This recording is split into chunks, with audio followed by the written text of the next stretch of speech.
आपके प्रति जो मेरा कर्तव्य है उसे पूरा करने के लिए आपका आशीर्वाद लेने आया हूं। आप चाहते हैं ना कि मैं पूरे ब्रह्मांड का अधिपति बनूं?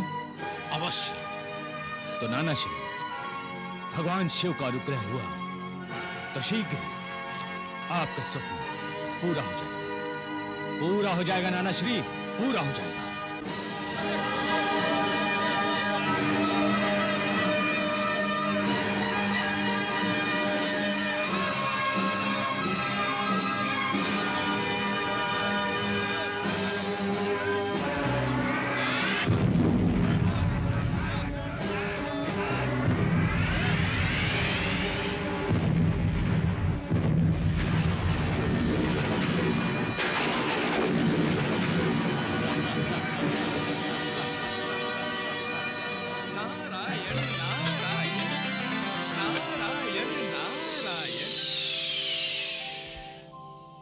प्रणाम देवर्षि।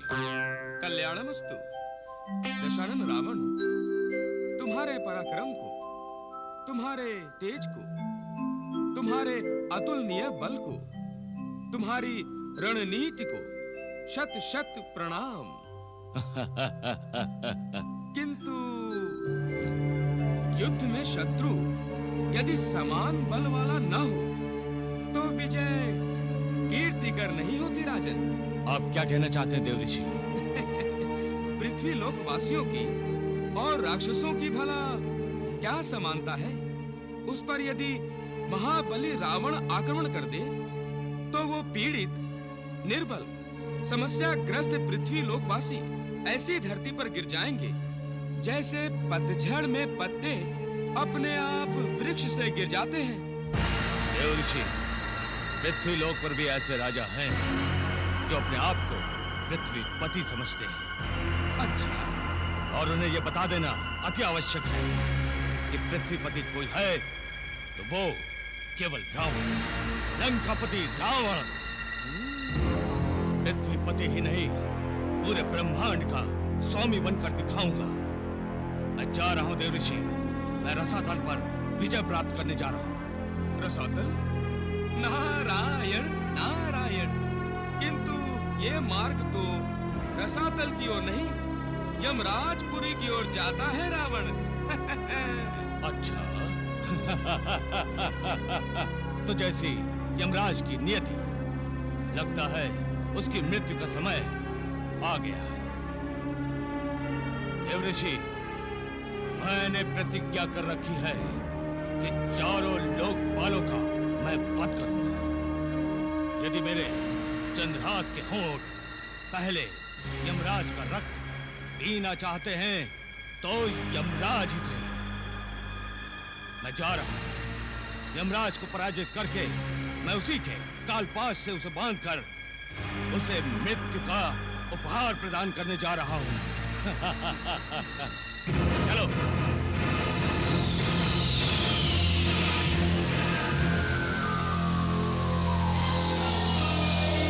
नारायण नारायण नारायण नारायण।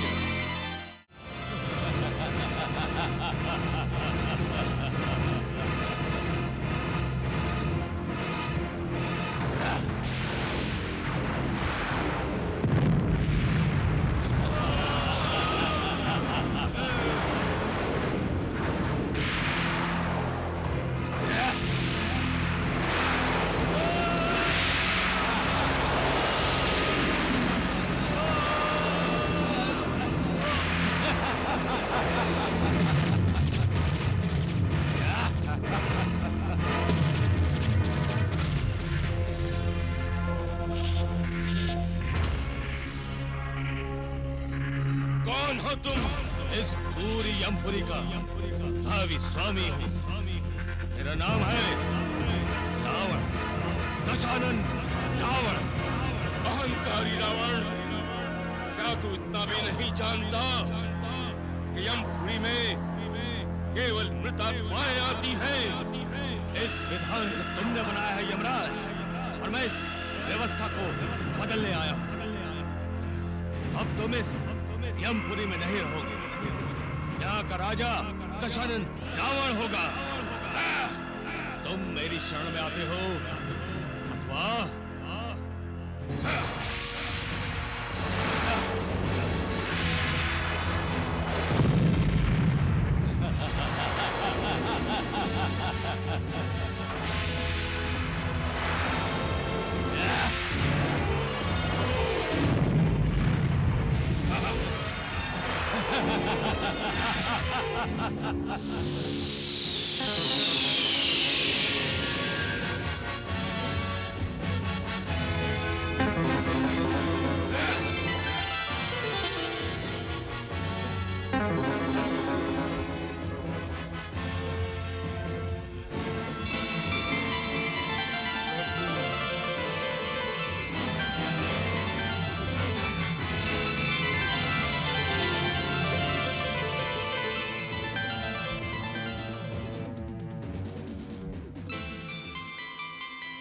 सृष्टि पालक की जय हो।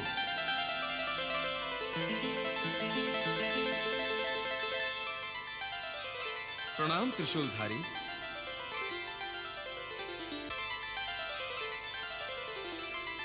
प्रणाम परमपिता।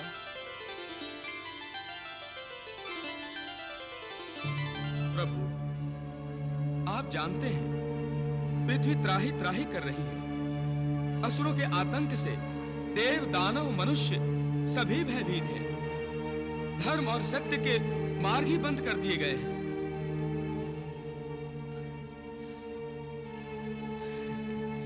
किंतु आप मुस्कुरा रहे हैं। आपके मुख पर चिंता के लेश मात्र भी चिन्ह नहीं। मुस्कुराइए प्रभु, मुस्कुराइए, मुस्कुराइए। रोने दीजिए धरती को, रोने दीजिए। बनने दीजिए सहजीवों को प्रतिदिन कुंभकर्ण का ग्रास। लुटने दीजिए दुराचारी रावण के हाथों देव दानव और मानव की नव युवतियों का यौवन लुटने दीजिए। देवर्षि, आपको इतना भावुक पहली बार देखा है। क्या करूं कृपा निधान, क्या करूं?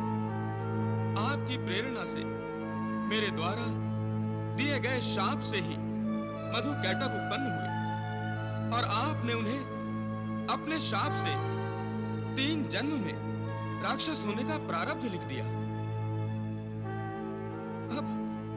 अब रावण और कुंभकर्ण के रूप में वो तीनों लोगों को अपने अत्याचारों की अग्नि से जला रहे हैं प्रभु, जला रहे हैं। अपने आतंक से संसार को कपा रहे हैं। नहीं प्रभु, नहीं, मुझसे ये सब नहीं देखा जाता, नहीं देखा जाता। मुझे स्मरण है प्रभु, मैंने ही आपको मानव रूप में जन्म लेने का अभिशाप दिया था। हे दीनबंधु, अब वो समय आ गया है। कृपया आप संसार को बचाने के लिए जन्म ले, संसार का उद्धार करने के लिए जन्म ले भगवान, जन्म ले। प्राणी मात्र की दृष्टि आप पर लगी है प्रभु, आप ही पर विश्वास है। यदि ये कोई उनकी रक्षा कर सकता है तो वो केवल आप ही कर सकते हैं, केवल आप प्रभु, केवल आप प्रभु, केवल आप। देवर्षि, मुझे इसी समय की प्रतीक्षा थी। रावण जिस मानव को अपने सामने तुच्छ समझता आया है, उसी मानव के रूप में अवतार लेकर मैं उसका अहंकार नष्ट कर दूंगा। पृथ्वी की रक्षा के लिए मैं अयोध्या नरेश दशरथ के घर जन्म लूंगा। पूर्व कल्प में उन्होंने मेरे समान संतान प्राप्त करने की कामना की थी। इस समय वो निसंतान है। जब वो पुत्रेष्टि यज्ञ करेंगे, तब मैं अपने सहयोगी शेष जी के साथ तथा धर्म और नीति सहित 4 अंशों में अवतार लूंगा। विष्णु की जय हो, भगवान विष्णु की जय हो प्रभु। जब आपका मन कर रहा है, फिर आपको रोकने का सामर्थ्य भला किसमें है देवी?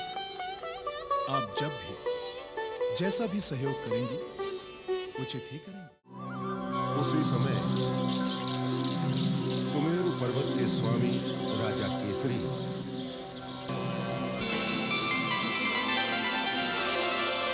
आंखें खोलो तपस्वियों,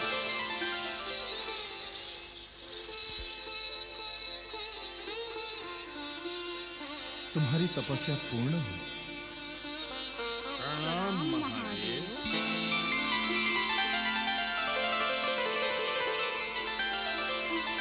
मैं तुम्हारी तपस्या से प्रसन्न हूं। वर मांगो वत्स।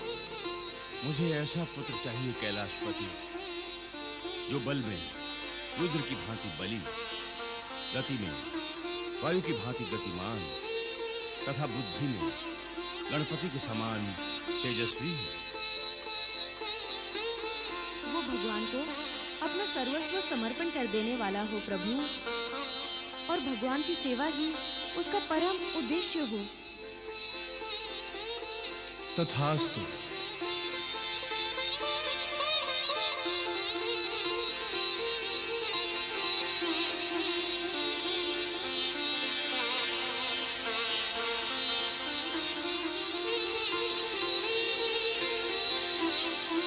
वरदान दिया है प्रभु। तपस्वी को उसकी तपस्या का फल तो मिलना ही चाहिए देवी। अवश्य, किंतु फल तो तभी मिलेगा जब आप अपने वचन को कर्म रूप देंगे। सत्य कहा आपने।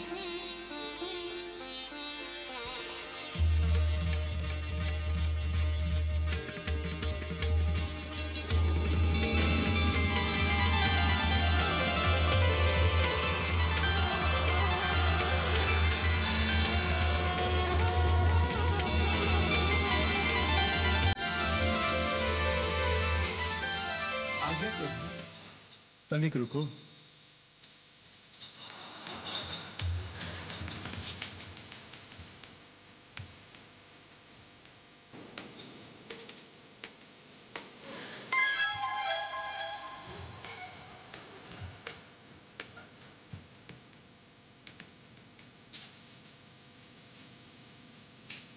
क्या किया है देवाधिदेव?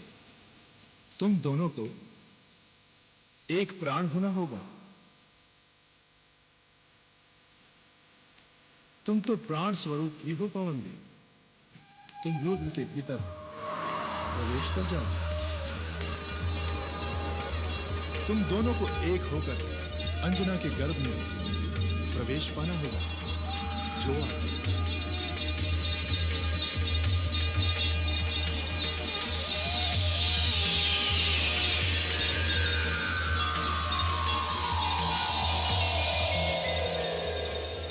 रुद्रदेव,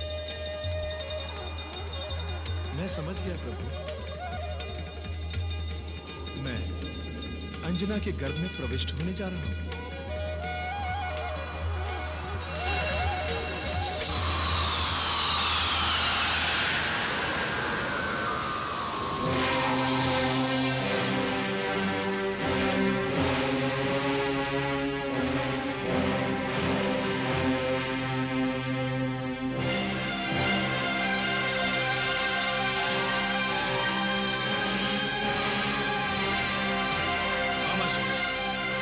राक्षस संस्कृति की पताका जो पृथ्वी के एक कोने से लेकर दूसरे कोने तक फहराने का जो संकल्प हम लंका से लेकर निकले थे, वो हमारी सेना ने लगभग पूरा कर लिया है। अब केवल सरयू तट पर बसे नगरों में से एक नगर है अयोध्या, जिसके राजा दशरथ को हमारी शरण में आना शेष है। शेष नहीं लंकापति, अयोध्या तो आपका स्वागत करने के लिए बहुत पहले से तैयार है। राजा दशरथ को दशानन रावण की जय जयकार बहुत पहले से सुनाई दे रही होगी। फिर भी दूध भेजना राज पद्धति है मामाश्री, जिसे हम अवश्य पूरा करेंगे। जो आज्ञा लंकेश। मेरे विचार में मेरे भ्राता मारीच को इस कार्य के लिए दशरथ की राजसभा में भेजना ठीक होगा।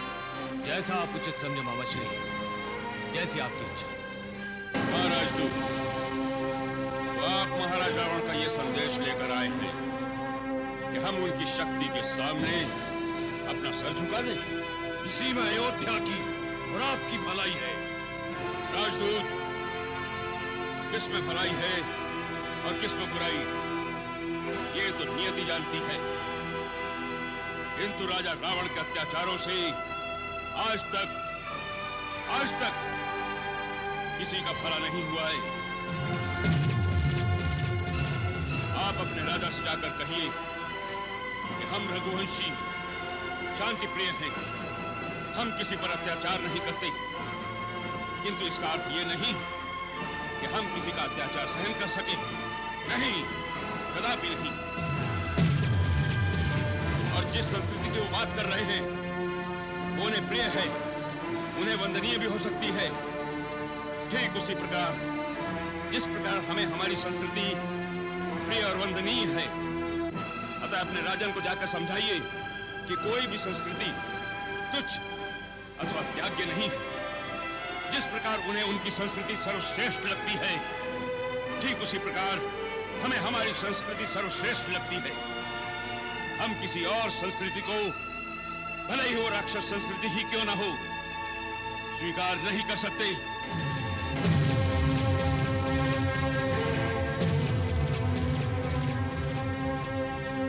तो आप युद्ध चाहते हैं? मैंने कहा हम शांति प्रिय हैं, किंतु यदि कोई हम पर आक्रमण करता है या युद्ध के लिए ललकारता है तो हम उसका स्वागत युद्ध क्षेत्र में करते हैं। तुम्हारे राजा रावण को यदि अशांति प्रिय है तो वो जीवन भर अशांत ही रहेगा। जाकर अपने राजन से कह दो, यदि वो युद्ध क्षेत्र में हमसे भेंट करना चाहते हैं तो दशरथ उनका स्वागत तीक्ष्ण बाणों से करेगा।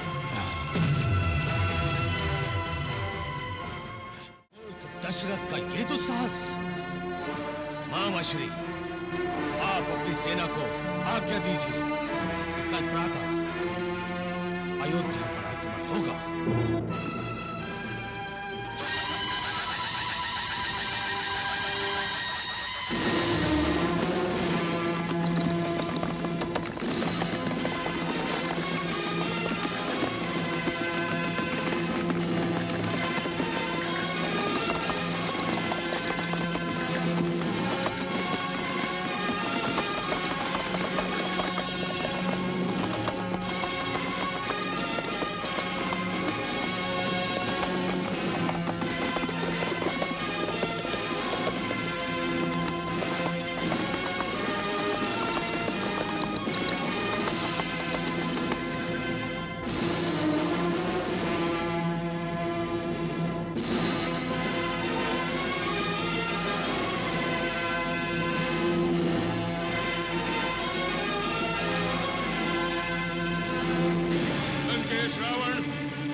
यदि मैं सच्चे मन से ईश्वर की भक्ति करता हूँ, मैं ब्राह्मणों की, ऋषि मुनियों की, देवी देवताओं की नियमित पूजा करता हूँ, यदि मैं धर्माचरण करता हूँ और अपने श्रेष्ठों और ज्येष्ठों का आदर सम्मान करता हूँ, तो इस बाण से रावण रूपी संकट अयोध्या पर से सदा सदा के लिए समाप्त हो जाए। रुक जाओ राजन। पितामह, आप? प्रणाम विधाता।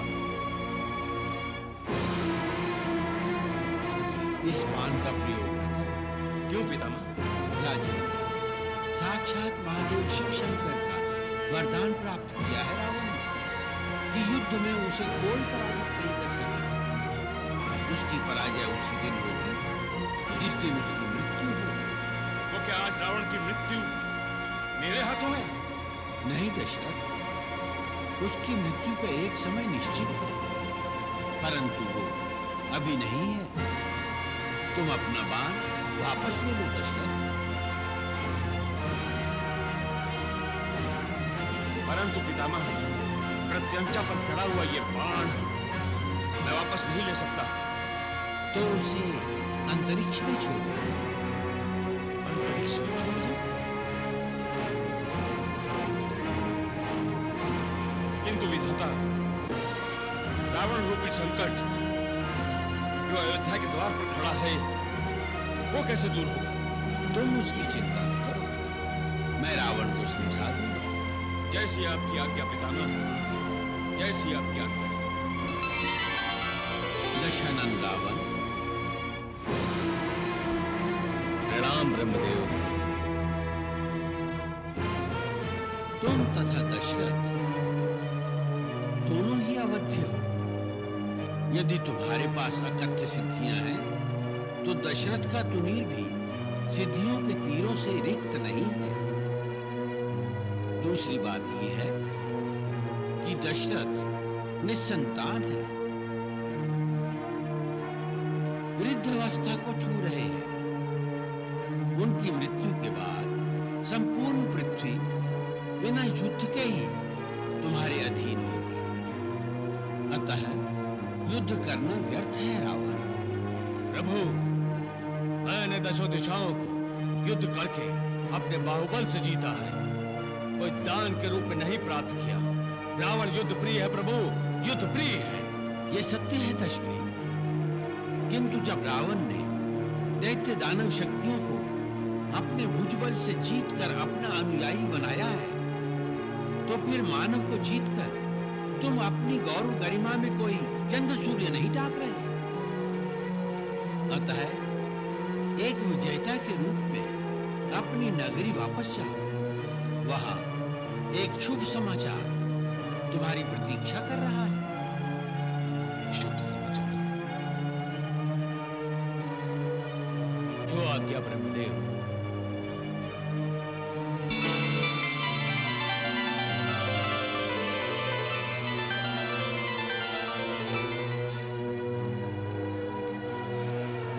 युद्ध बंद करो।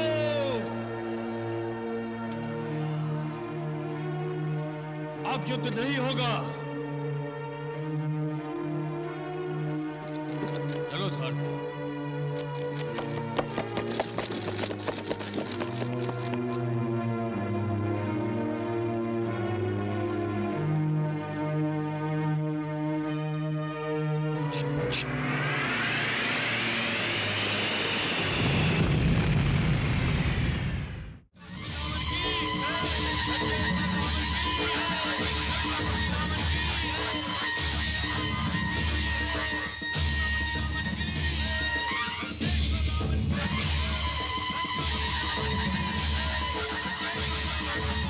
मुझे आप पर गर्व है स्वामी।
स्वामी? अब तुम त्रिलोक की महारानी हो। वो तो मैं पहले से हूँ। पहले से? हाँ, जिसने त्रिलोकपति को जीता हो वो त्रिलोक की महारानी ही हुई ना?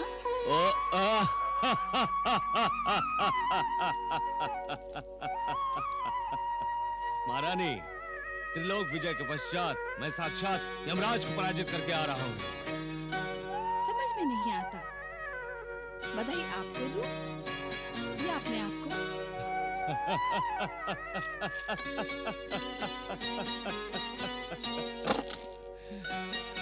हमने तो आपको एक शुभ समाचार दिया, अब आप मुझे क्या दे रहे हैं?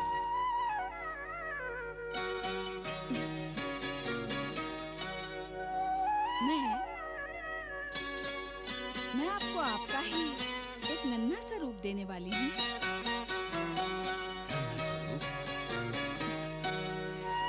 हाँ, जो आपको पिताश्री को। ओह, सच! आपने तो मेरी त्रिलोक विजय ठीक ही कर दी। आज मैं बहुत प्रसन्न हूँ, आनंद से आत्मविभोर हूँ। इतनी बड़ी प्रसन्नता तो मुझे आज तक किसी ने नहीं दी मंदोदरी। हे दशों दिशाओं, दिक्पाल, लोकपाल, गंधर्व देवताओं, सुनो, मैं पुलस्त्य रावण पिताश्री बनने जा रहा हूँ। पिताश्री बनने जा रहा हूँ।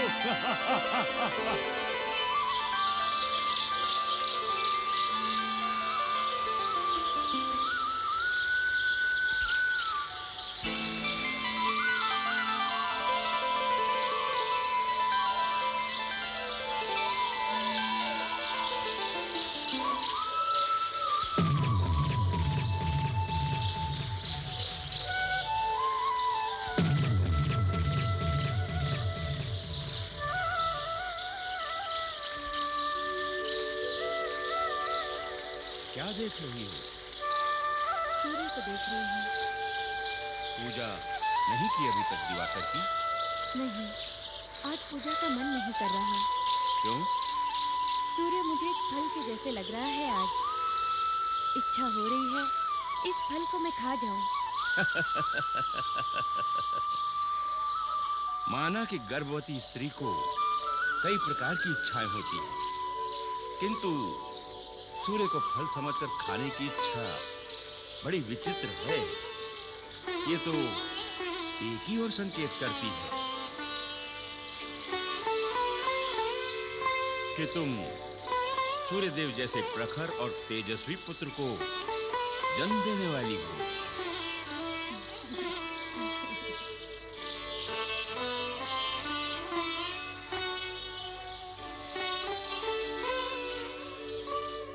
प्रणाम परमपिता।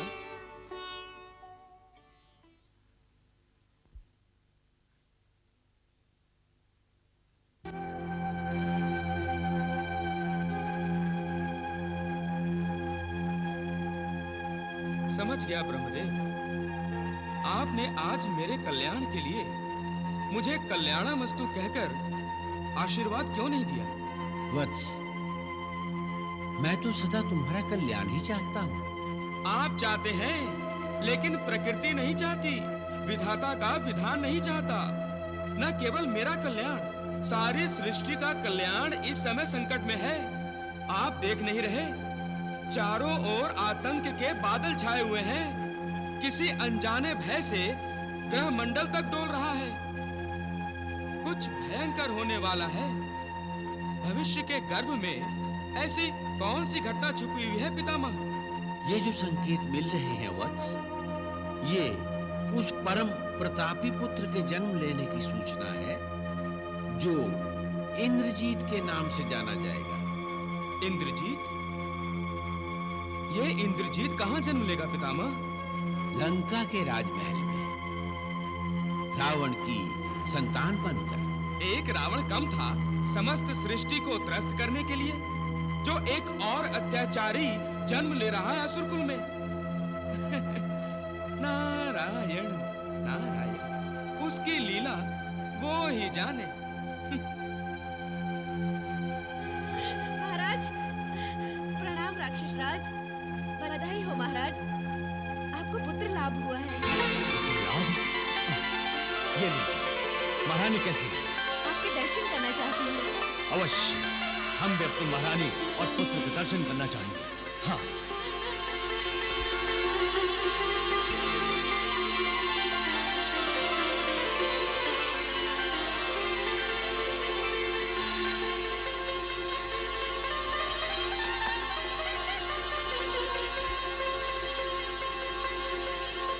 बधाई हो मेरे को, बधाई। आज हम तुम्हारे कृतज्ञ हैं। तुमने आज हमें हमारा वंशज दिया, जो हमारे कुल का नाम बढ़ाएगा। सत्य मानो तो त्रिलोक विजय के पश्चात भी हम उतने प्रसन्न नहीं थे जितने कि आज हुए। आज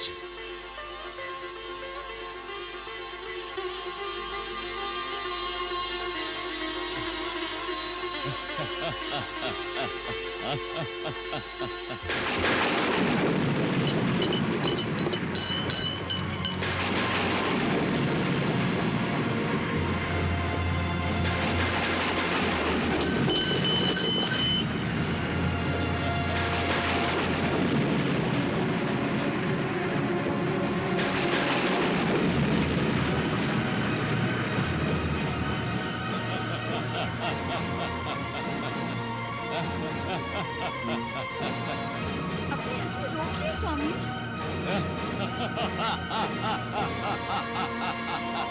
आपकी हंसी सुनकर हमारा पुत्र भयभीत हो जाएगा। ये भयभीत होगा, ये जिसने जन्म से ही अपनी गर्जना से सारी सृष्टि को भयभीत कर दिया हो, वो मेरी हंसी से भयभीत होगा। मंदोदरी,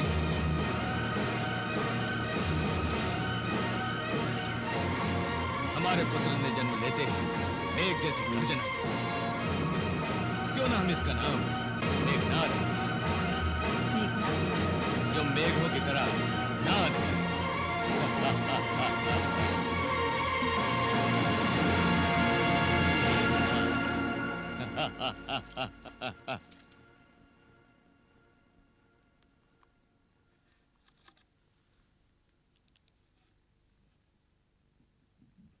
वानरराज, बधाई हो।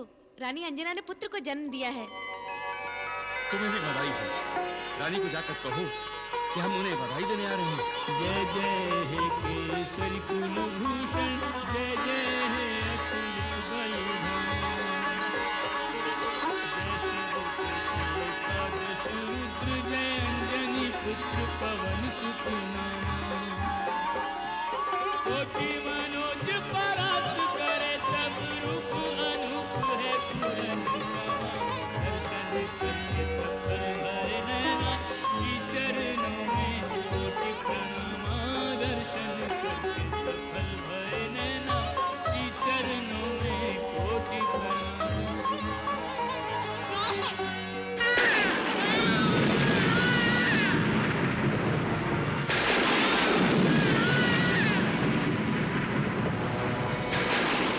कितना बलशाली है मेरा पुत्र, कैसे प्यार कर रहा है। अंजना इसकी भूतकार बता रही है कि हमारा पुत्र महाबलशाली और महापराक्रमी होगा।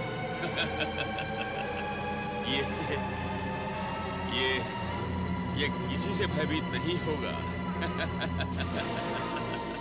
किसी से भयभीत नहीं होगा। आपके कहने का तात्पर्य यह है परमपिता कि रावण के यहाँ पुत्र का जन्म और केसरी के यहाँ महादेव शिव शंकर के अंशावतार का जन्म प्रभु ने सृष्टि का संतुलन बनाए रखने के लिए किया है। हाँ वत्स, एक ओर राक्षसी शक्ति और दूसरी ओर दैविक शक्ति का उदय होना प्रमाण है इस बात का। किंतु ये संतुलन तो रावण और कुंभकर्ण के जन्म से ही बिगड़ गया था। नहीं वत्स, उनके जन्म से नहीं, ये संतुलन बिगड़ा है जब से रावण के मन में आसुरी महत्वाकांक्षा उत्पन्न हुई है, जब से अहंकार उसके सर चढ़कर बोलने लगा। अब तो अवतार लेंगे साक्षात प्रभु उस अहंकारी का नाश करने के लिए और रावण का अंत करने के लिए।